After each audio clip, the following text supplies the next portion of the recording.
10월 24일 오늘의 말씀은 사무엘하 21장 1절에서 14절입니다. 다윗의 시대에 해를 거듭하여 3년 기근이 있으므로 다윗이 여호와 앞에 간구하매 여호와께서 이르시되 이는 사울과 피를 흘린 그의 집으로 말미암음이니 그가 기브온 사람을 죽였음이니라 하시니라.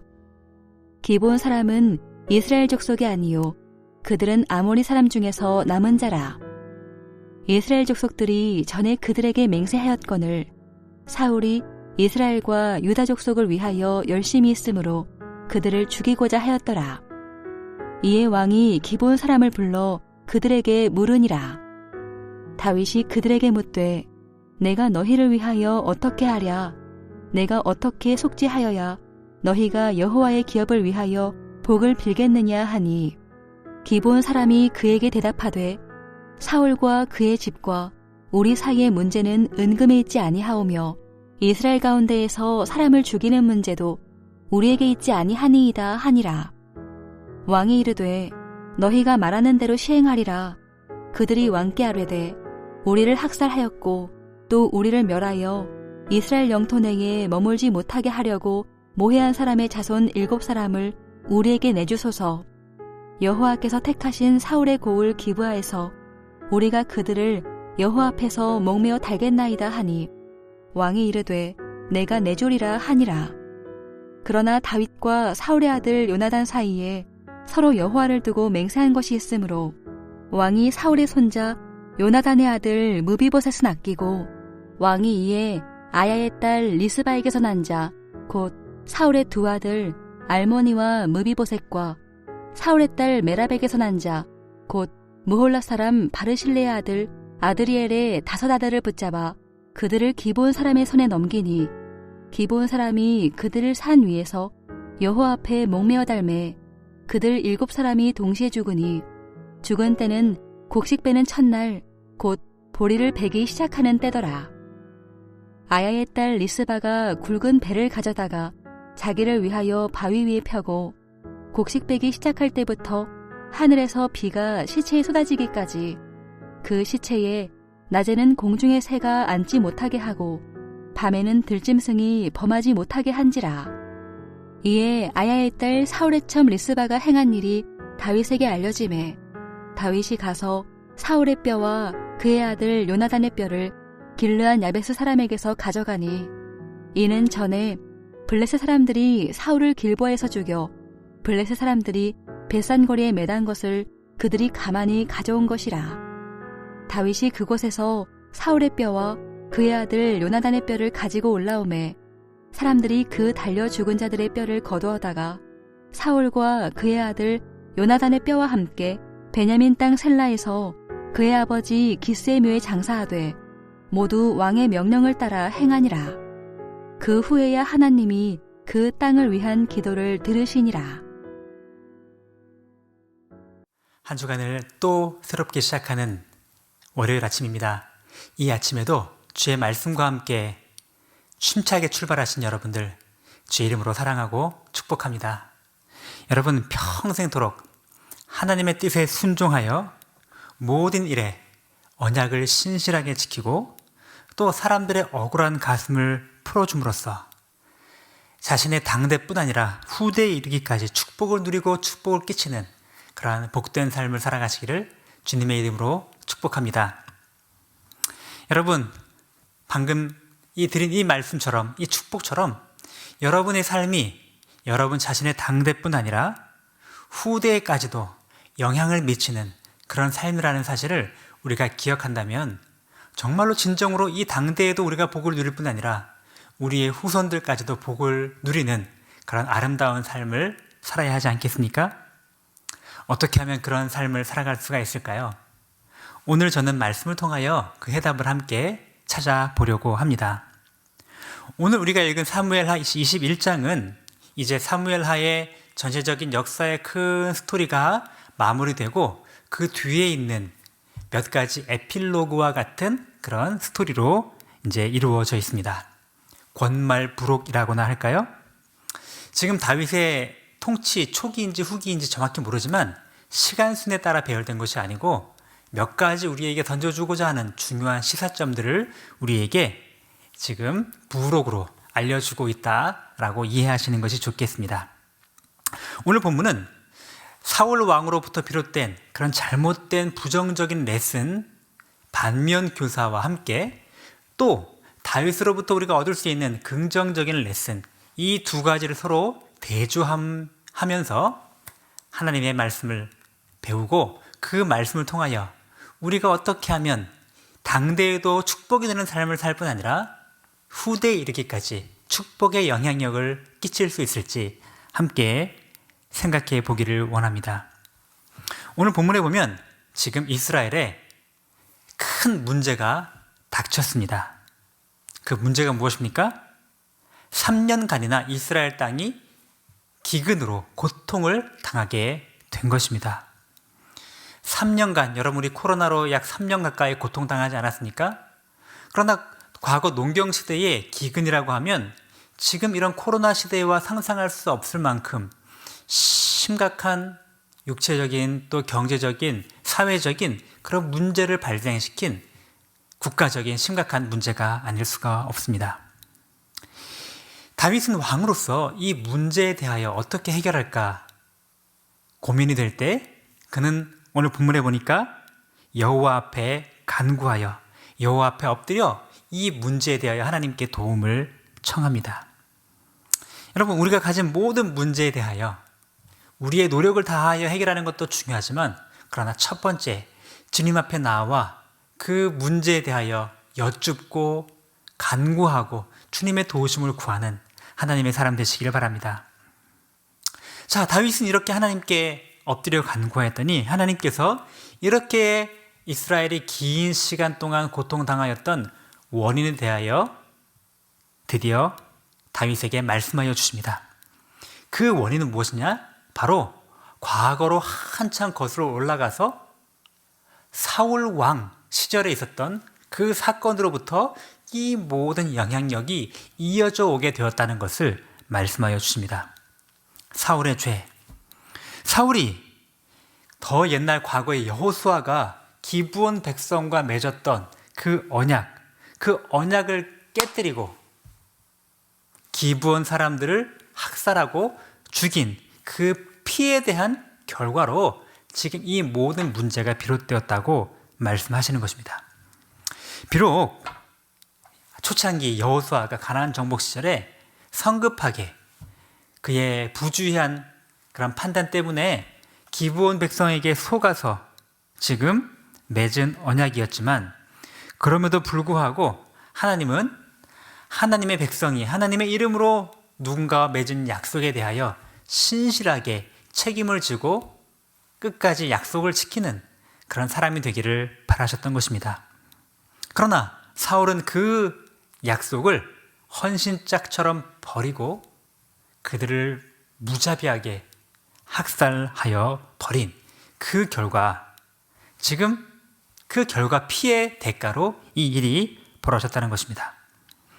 여러분 참 이것은 무서운 이야기일 수 있습니다. 모든 문제가 다 과거의 어떤 잘못 때문에 비롯된 것은 아니지만 그러나 분명한 사실은 우리의 죄가 우리에게서만 영향을 미치지 않고 우리가 알지 못하는 다른 세대, 우리의 다음 세대에까지 나쁜 영향으로 남아있을 수가 있다는 사실, 우리는 그것에 대하여 심각하게 생각할 필요가 있는 것입니다. 아무튼 이러한 하나님의 음성을 듣자 지금 다윗은 이 문제를 해결하기 위하여 기브온 사람들을 찾아가 이야기를 나눕니다. 어떻게 하면 이 문제에 대하여 당신들의 그 억울함을 풀어주고 우리의 잘못을 뉘우치고 속죄할 수 있을까? 함께 이야기 나누던 중 기브온 사람들이 이렇게 말합니다. 우리가 지금 은금으로, 지금 돈의 문제가 아닙니다. 어떤 보상으로도 이건 해결될 수 없는 문제입니다. 우리의 진정한 억울함을 풀어주기 위해서는 정의가 실현되어야 하는데 그 잘못한 그 대가를 사울의 후손들이 치르도록 해주십시오. 그래서 7명의 사울의 후손을 넘겨달라고 요청을 하게 됩니다. 결국 다윗은 사울의 자손 중 그와 이미 언약을 맺었던 무비보셋을 요나단의 자손을 제외하고 다른 사울의 후손들을 찾아내요. 리스바라고 하는 여인의 2 아들과 또 사울의 장녀 메랍의 5 아들, 총 7명을 기브온 사람에게 넘겨주고 기브온 사람들은 그들을 교수형에 처해 목매달아 죽이는 이런 일을 통하여 그 죄에 대한 대가를 치르게 된 것입니다. 한편 이렇게 기브온 사람들의 억울함을 풀어주자 또 갑작스럽게 이 여인 리스바는 슬픔에 잠기게 되었습니다. 리스바는 자신의 2 아들을 갑작스럽게 모두 잃어버리는 그런 슬픔을 당한 것이죠. 자신의 정적이었던 사울로부터는 당하지 않았으나 결국은 더 이전에 있었던 사울왕의 잘못 때문에 자신의 아들까지 잃어버린 그런 일을 당하자 그 매달린 그들의 아들의 시신이 상하지 않도록 그렇게 정말로 눈물로 슬피 울며 비가 시체에 쏟아지기까지 그 자리에 지금 지키고 있었던 것입니다. 이 모든 소식을 전해들은 다윗은 이런 사울의 가족들 리스바에 대한 또 억울함과 그 슬픔을 풀어주기 위하여 그들의 모든 시신들을 잘 수습하여 또 그 전에 있었던 사울과 요나단의 시신이 빼앗겼던 그들로부터 길르앗 야벳 사람들로부터 다시 되찾아와서 이 7명의 시신과 함께 사울왕의 아버지 기스의 가족들의 묘지에 잘 안장을 해주고 지금 장례를 치러 주어서 이 리스바와 모든 나머지 가족들의 마음에 또 한과 억울함을 누그러뜨려 주는 그런 일들을 감당하게 해줍니다. 다윗은 결국 사울왕의 잘못으로 비롯되어 있던 이스라엘의 문제도 해결하고 기브온 사람들의 억울함도 해결해 주고 또 그로 파생된 리스바와 사울의 후손들의 가정들의 또 안타까운 슬픔도 위로해 주는 그 모든 일을 다 마치게 되자 비로소 하나님께서는 그 땅에 그런 기근의 심판을 멈추시고 다시금 그 땅을 평안케 해 주시게 된 것입니다. 오늘 본문은 참 어떤 면에서는 복잡하고 이해하기 어려운 부분들도 있습니다. 오늘날의 시각으로 보자면요. 그러나 오늘 중요한 것은요, 사울과 다윗의 이 2 사람의 극명한 대조를 통하여 사울의 잘못된 반면교사와 다윗의 우리가 배워야 할 긍정적인 레슨을 함께 생각해 보려고 합니다. 2 가지 측면에서 함께 생각해 보려고 합니다. 자, 첫 번째는 언약에 충실한 삶을 살아야 한다라는 사실입니다. 사울은 하나님의 이름으로 맺어진 언약에 대하여 신실하지 못하고 그것을 함부로 깨트리는 삶을 살았고 바로 그것이 모든 이 문제의 원인이 되었던 것이죠. 그러나 다윗은 어떻게 행했습니까? 요나단과의 약속을 신실하게 지켜서 그 아들 무비보셋도 보호해 주었고 하나님께서 주신 그 모든 약속에 대하여 언약에 대하여 신실함을 지켜나가려고 행했던 그 모습을 보여주게 된 것입니다. 여러분, 우리 하나님의 사람들은 이렇게 신실한 사람, 약속을 지키는 하나님의 사람이 되어야 할 것입니다. 우리의 아버지이신 하나님 아버지께서는 바로 신실하신 아버지이기 때문에 그렇습니다. 신실하신 아버지를 모시고 살아가는 그의 자녀들, 마땅히 신실한 삶을 살아야 하지 않을까요? 신실, 믿을 신, 열매실, 믿음이 아주 가득하게 충실하다. 그죠? 이 사람은 정말 믿을만하다. 하나님은 faithful, faith, 믿음이 full, 가득한 그런 신실하신 하나님이십니다. 그 신실하신 하나님을 본받은 자녀로서 우리도 신실한 삶, 약속을 지키고 언약에 충실한 삶을 살아가야 한다는 것입니다. 여러분, 그러므로 우리도 하나님의 백성으로서 그 누구와 맺은 그 어떤 사소한 약속이라도 최선을 다하여 신실하게 약속을 지키는 하나님의 사람이 되어야 합니다. 여러분, 얼마나 많은 사람들이 약속을 가볍게 여깁니까? 남편과 아내가 서로 결혼을 합니다. 결혼의 가장 중요한 것은 결혼의 서약입니다. 언약입니다. 약속입니다. 이 사람이 상대방이 어떻게 능력이 있건 없건 건강하건 그렇지 않건 간에 끝까지 사랑하고 그 사람을 위하여 헌신하겠다라고 약속하지 않았습니까? 그 약속이 몇 년 되기도 전에 벌써 서로를 정죄하고 서로 마음에 상처를 주는 그런 언약을 깨트리고 결국은 갈라서는 이런 일들을 하나님의 사람들은 해서는 안 될 것입니다. 힘들어도 그 언약에 충실하게, 상대방은 비록 신실하지 못할지라도 나는 주님을 닮은 주님의 백성으로서 끝까지 신실하기를 선택한 하나님의 사람이 되시기를 바랍니다. 여러분, 또 우리가 세례받을 때, 입교할 때 서약하지 않습니까? 이런 서약들도 결코 가볍게 여겨서는 안 됩니다. 평생 하나님의 말씀에 따라 하나님의 자녀답게 믿음으로써 예수님만 섬기며 살겠습니다 라고 하는 그 약속대로 우리의 모든 삶을 정말로 그렇게 살아간다면 우리가 하나님 앞에 얼마나 칭찬받고 인정받는 삶을 살아갈까요? 여러분, 직분자로 임직할 때 임직자로서 한 서약은 형식적인 서약이 결코 되어서는 안 됩니다. 하나님 앞에서, 성도들 앞에서 엄중하게 서약한 약속입니다.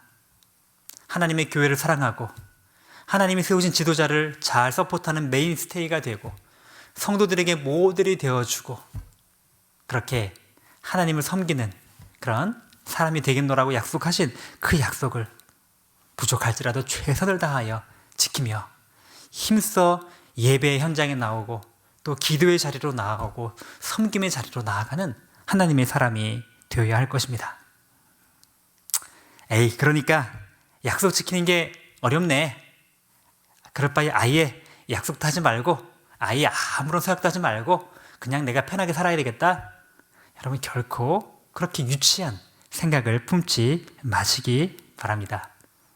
하나님 앞에서 내가 마땅히 감당해야 될 나의 분량만큼의 그 언약을 신실하게, 한결같이 신실하게 지켜나가는 하나님의 사람 되시기를 주의 이름으로 축복합니다. 두 번째로 오늘 본문이 주는 교훈은 그 누구에게든지 마음에 한이 맺히게 또는 억울함을 쌓아가지 않고 도리어 그 억울함을 풀어주는 그런 하나님의 사람이 되어야 한다는 것입니다. 여러분, 사울은 지금 기브온 사람들의 마음에 한이 맺히게, 그들의 눈에 피눈물이 흐르게, 그들의 마음에 억울함이 쌓이도록 만드는 일을 하였고 바로 그것이 지금 후대에까지 이르는 그런 심판의 결과로 이어지게 된 것입니다.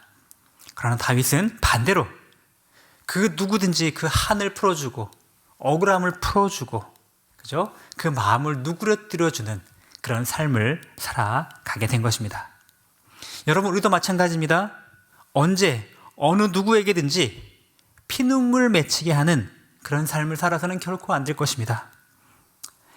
경제적인 이유 때문에 돈을 아끼려고 비용을 절감하려고 누군가의 인생을 정말로 위험에 빠뜨리는 그러한 하나님의 사람이 되어서는 안 될 것입니다. 권력을 쥐고 있기 때문에 권력을 쥐자마자 상대편을 악마화하고 적폐로 취급하고 그들의 마음에 피눈물이 흘리게 만드는 일을 감당해서는 안 될 것입니다. 이거는 합법적이기 때문에, 합법이라는 이름 때문에 그 누군가의 마음에 피눈물이 고이도록 그렇게 하는 일을 감당해서는 결코 안 될 것입니다. 여러분, 오늘날 우리 사회의 뉴스를 통해 얼마나 많은 이런 억울함을 봅니까? SPC 노동자가 일을 하다가 끼임 사고 때문에 정말 젊은 사람이 고통을 당하는, 권력을 차지하며 상대 세력을 끊임없이 몰아세우고 공격하는, 오갈 데 없는 그런 세입자들을 합법이라는 이름 하에 정말로 내몰고 피눈물 나게 만들고 얼마나 많은 일들이 우리 사회 가운데 벌어지고 있습니까? 이렇게 사람들 마음에 한이 맺히고 억울함이 쌓이고 분노가 쌓이는 이런 일을 가득한 세상 속에서 우리 그리스도인들은 사울처럼 행하지 말고 다윗처럼 조금이라도 더 너그럽게, 조금이라도 더 따뜻하게 억울함을 풀어주고 그들의 마음을 녹여주고 그들의 마음을 헤아려주는 그런 사람이 되어야 하지 않을까요? 저 멀리 다른 사람의 이야기뿐 아닙니다. 우리 가정에서도 남편과 아내 사이에서도 격하게 분노하며 서로를 비난하고 정죄함으로 말미암아 남편과 아내 가장 사랑하는 사람이 서로가 서로에게 상처를 주고 상처가 쌓이고 억울함과 분노가 가득 차도록 그렇게 만드는 삶을 살아가서는 안 될 것입니다. 상대방을 아프게 하기 위하여 말로써 공격하고 행동으로써 그를 괴롭히는 그 누구에게도 그런 일을 감당하는 사람이 되어서는 안 될 것입니다. 오늘 하나님께서 말씀하십니다. 언약을 깨트리고 사람들의 눈에 피눈물을 나게 만드는 그런 죄는 당대뿐 아니고 후대에 이르기까지 심각한 영향을 미치게 된다. 그러므로 하나님의 자녀들은 하나님의 뜻에 순종하며 모든 일에 언약을 지키고 사람들의 억울함을 풀어줌으로 당대와 후대에 이르기까지 복을 누리고 복을 끼치는 하나님의 사람이 되어야 한다. 오늘 그 주님의 말씀에 순종으로 반응하시는 여러분 되시기를 주의 이름으로 축복합니다. 기도하겠습니다. 하나님 아버지, 우리는 정말로 많은 죄악 가운데 있지만 우리 예수 그리스도께서는 우리의 모든 죄악의 결과를 대신 짊어지시고 그 모든 죄의 저주와 심판으로부터 자유케 해주시기 위하여 예수님 자신이 친히 십자가에 못 박혀 죽어 주셨습니다. 그 주님의 그 희생과 그 주님의 사랑 때문에 하나님, 우리 당대와 우리 후대에 이르기까지 영원히 짊어져야 될 죄의 멍에와 죄의 결과와 사망과 죽음의 권세로부터 우리가 자유케 되었습니다. 주님, 그런 은혜를 입은 하나님의 자녀들로서 우리도 주님을 본받아 또 오늘 본문에서 다윗이 우리에게 본을 보여주었듯이 정말로 언약에 충실한 삶, 그리고 억울함을 풀어주는 삶을 통하여 이 땅을 더 보다 따뜻하고 더 아름답고 더 풍요롭게 만드는 주의 사람 되도록 인도하여 주시옵소서. 그리함으로 말미암아 우리 당대에도 우리가 축복을 끼치고 우리 후대에게까지 축복의 유산을 남겨줄 수 있는 그러한 삶을 살아가도록 은혜 허락하여 주시옵소서. 하나님 아버지, 지금도 우리 사회의 구석구석에 다양한 이유로 피눈물 흘리며 억울함을 호소하며 가슴을 치며 안타까워하는 많은 일들이 있습니다. 주님, 주께서 정말 그들에게 긍휼을 베풀어 주시기 원하고 이 나라를 다스리는 정치 지도자들과 또 많은 권력자들과 하나님 아버지 앞에 있는 사람들이 더 너그럽게 하나님 아버지 그들의 억울함을 풀어줄 수 있는 하나님 아버지 그런 나라가 될 수 있도록 인도하여 주시옵소서. 우리의 모든 하나님의 백성들이 하나님의 교회가 그러한 역할을 감당하는 아버지 그런 사명 감당하도록 인도하여 주시옵소서. 하나님 아버지, 지금도 우크라이나 땅의 많은 사람들 러시아 침공으로 말미암아 얼마나 많은 눈물과 고통 속에 하나님 아버지 지금 놓여 있습니까?